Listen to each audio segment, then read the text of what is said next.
lokasi ya, lokasi.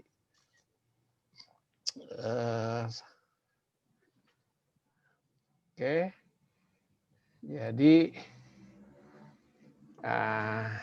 retail site and location ya, site dan location ini bagi retail itu sangat menentukan ya. Orang-orang Chinese tuh yang biasanya pakai namanya ilmu apa itu? Feng Shui. Ilmu Feng Shui itu mereka sampai benar-benar ini ada ada lokasi yang hoki, ada yang lokasi dianggap tidak hoki atau sial menurut mereka. Ya, sehingga benar-benar lokasi itu ya di diktat-diktat barat juga sama ya mengenai lokasi itu. Sampai berulang-ulang dia bilang bahwa lokasi ini untuk bisnis retail ini sangat menentukan keberhasilan dari bisnis tersebut. Oleh karena itu pemilihan lokasi itu harus benar-benar ya, mau lokasinya di mana yang akan kita pilih dalam bisnis retail itu tidak sembarang ya, harus perhitungan. Baik, kita lanjutkan. Nah, ini yang pertama kita bicara retail site location ya. Ini outline yang akan kita bahas ya. Yang pertama adalah evaluasi area, lokasi, dan menentukan jumlah toko di daerah tersebut. Yang kedua, pertimbangan dalam mengevaluasi lokasi toko. Yang ketiga, karakteristik area perdagangan. Keempat, metode untuk memperkirakan permintaan. Kelima, ilustrasi seleksi situs. Dan keenam, persyaratan sewa. Ya, jadi kemungkinan kan lokasi toko itu apakah milik sendiri ataukah bisa juga kita sewa ya di area pertokoan ya, area pertokoan. Istilah di dalam toko misalnya toko kawasan pertokoan itu yang disebut dengan istilah tenan. Tenan bukan bahasa Jawa mungkin ya, enak tenan gitu kan ya. Tapi tenan itu dalam artian penghuni kawasan pertokoan tersebut. Ya, makanya sering disebut tenannya apa aja gitu ya. Tenannya apa itu bisa istilah penghuni, bisa istilah penyewa, itu tenan itu ya. Misalnya di Bandung di BIP tenannya siapa aja. Ya, pada umumnya si pemasar melihat atau si pemilik mal itu harus memiliki tenan utama. Siapa tenan utamanya? Baik, ya, mengevaluasi area lokasi dan menentukan jumlah toko di daerah ini ada 4 hal yang harus dipertimbangkan. Ya, ada 4 hal yang harus menjadi pertimbangan kalau kita memilih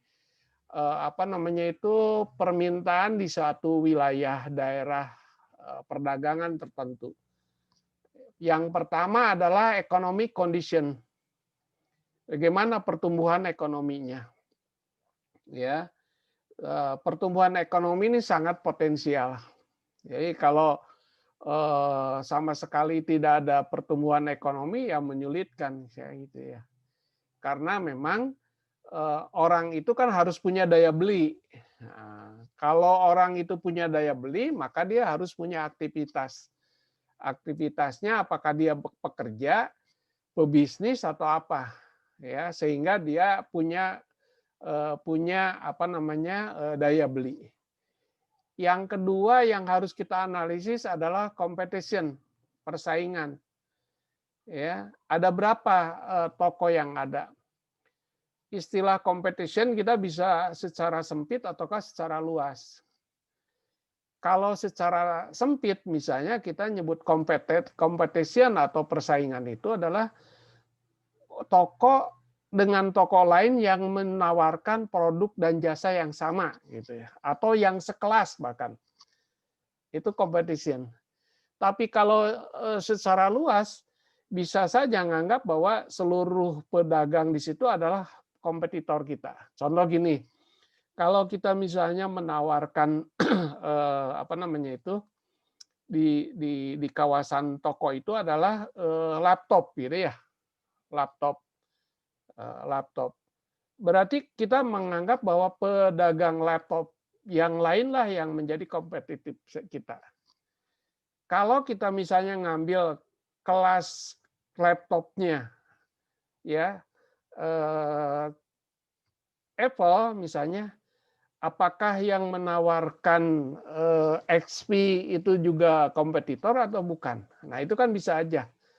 Jadi yang menurut Apple yang menjadi kompetitor itu udah kita saring berdasarkan misalnya kelasnya, ya harganya misalnya, gitu kan ya. Jadi yang menjual apa namanya produk yang lain dianggap bukan kompetitor, atau yang menjual produk selain dari laptop dianggap bukan kompetitor. Ini silakan apa namanya itu yang menjadi kompetisi itu yang siapa gitu ya. Nah, pada umumnya orang contoh lihat ya, lihat kalau di situ banyak pedagang, banyak yang menjual, cenderung di situ akan ramai gitu ya, makanya. Minimarket kan lebih cenderung ada yang pengikut ya, pengekor gitu. Kalau sudah ada minimarket A, maka minimarket B akan muncul di sampingnya atau di depannya sebagainya. Bisa juga semacam itu. Ya. Yang ketiga, strategic fit. Strategic fit with target market. Artinya apakah strategi yang kita ini sesuai dengan target market yang kita pilih. Ya, kalau tidak ya lebih baik jangan di situ kan gitu ya. Jadi harus strategic fit ya, sesuai dengan strategi kita. Yang keempat, operating cost-nya. Nah, ini kan kalau di kawasan yang apa namanya itu yang ramai pasti operating cost-nya adalah mahal. Gitu ya. Operating cost itu untuk gajinya, untuk biaya apa namanya itu produknya ya, barang dagangannya. Belum lagi misalnya kalau kita harus membangun atau untuk sewanya juga kan, kalau sewa bulanan masuk pada operating cost. Tapi kalau kita harus membangun ini nyangkut mengenai investasi kan gitu ya. Jadi 4 ini menjadi pertimbangan di dalam memilih wilayah perdagangan ini. Ini economic condition misalnya kalau dari peta ya. Nih, sayang ini petanya di Amerika ya, bukan di kita ini kan gitu. Jadi economic condition-nya berdasarkan peta untuk memeriksa tingkat pertumbuhan penduduk, daerah dan tenaga kerja. Jadi mana yang padat? Jadi ya daerah padat itu adalah daerah yang apa namanya biasanya kondisi ekonominya bagus sebenarnya kan gitu ya. Kondisi ekonominya dibandingkan dengan daerah yang tidak padat gitu ya. Daerah tidak padat itu mungkin dari sisi apa namanya itu daya belinya ya bisa aja tinggi tapi ya sedikit kan gitu ya jumlah orangnya. Tapi daerah padat itu bisa saja daya belinya kecil tapi jumlah orangnya banyak kan ini. Ini penting. Ini strategic fit. Strategic fit misalnya McDonald. McDonald tuh dia untuk keluarga, untuk keluarga. Maka dia harus sesuai berarti ya. Ini juga misalnya untuk outdoor. Jadi harus sesuai. Ini competition-nya, tingkat kompetisi dalam sebuah area juga mempengaruhi permintaan barang dagangan retail. Tingkat kompetisinya kan tingkat kompetisi yang telah mengalami kejenuhan misalnya. Sudah terlalu banyak di situ yang jualan apa namanya itu yang jualan produk tersebut. Kalau misalnya kita datang di BEC di Bandung di sini Purnawarman, yang jualan laptop atau jualan HP itu begitu penuhnya. Tapi itulah yang disebut dengan lokasi tadi.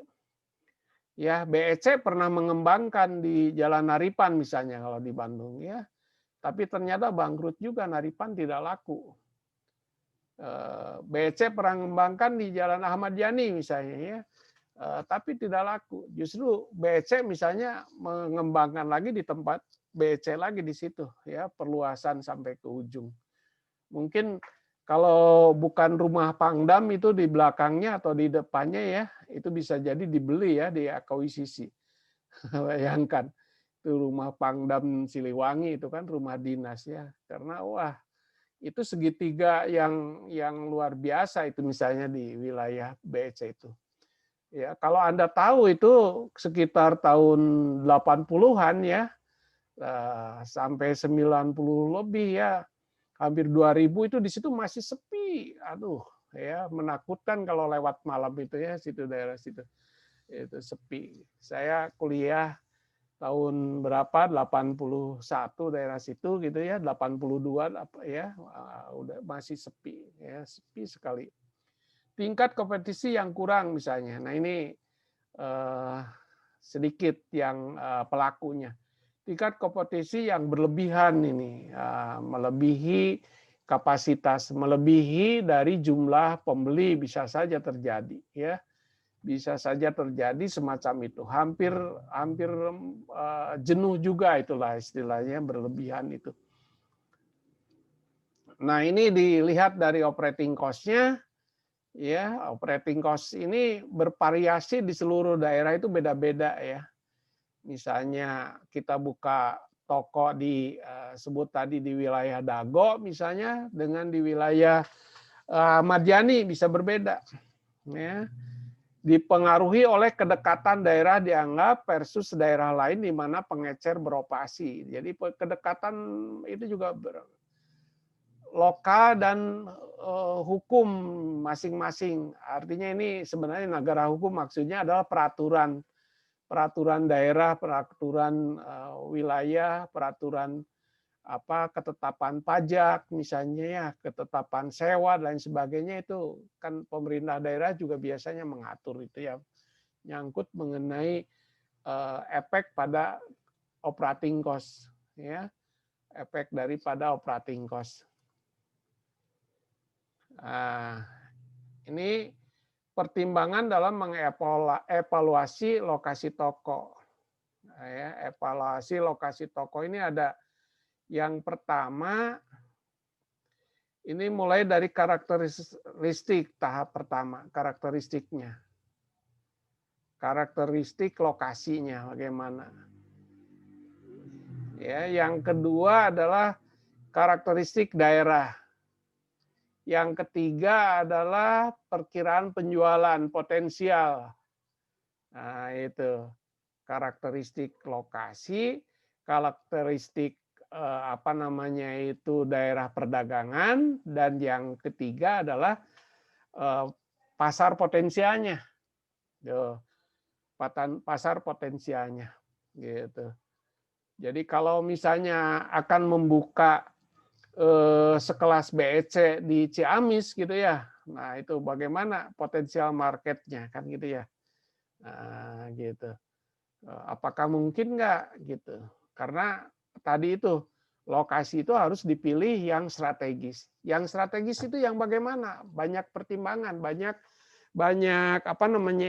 karakteristik dari strategis itu. Bisa mudah dijangkau ya. Berbagai transportasi mudah misalnya dan sebagainya. Tapi kadang-kadang transportasi mudah juga seperti BEC sebelum di situ ya. Elektronik itu sebelum di situ adalah di Dago kan ya. Di Dago itu, di depan Dago berapa itu kampus Unpad itu ya. Di situ dekat Setopan. Yang sekarang jadi hotel 101 ya. Ya, tidak ini pas pindah ke situ ke Jalan Purnawarman semua jadi seperti itu ya, luar biasa lokasi itu. Oke, jadi tempat juga tadi. Nanti di toko juga nanti ya, di toko misalnya di sebelah mana nih lokasi dekat tangga dari depan ataukah kita lokasi dari tangga di belakang sana tuh, dekat toilet gitu ya. Masih mending mungkin ya kalau dekat toilet itu sering-sering orang kelewatan karena ada saja orang yang masuk toilet. Tapi kalau misalnya di tengah-tengah justru tidak pernah terlihat oleh apa namanya calon konsumen kita. Gitu. Jadi site di dalam tokonya aja harus benar-benar. Jadi kan bisa menggunakan apa yang disebut dengan seperti ini. Misalnya saya ilustrasikan BEC. Yang masuk ke BEC itu per hari berapa? Sebutlah ada 1.000. Dari 1.000 itu misalnya mampir ke toko kita atau melihat-lihat ke toko kita ada berapa persen? Ya mungkin ada 2% lah gitu ya. Syukur itu 2%. Dari 2% itu yang misalnya sebutlah yang membeli berapa persen lagi? Mungkin 0,5% lah gitu kan ya. Nah, itu juga bisa menentukan potensial marketnya berapa. Oke, side karakteristik ini ya. Side karakteristik yang harus menjadi pertimbangan kita menyangkut mengenai traffic flow.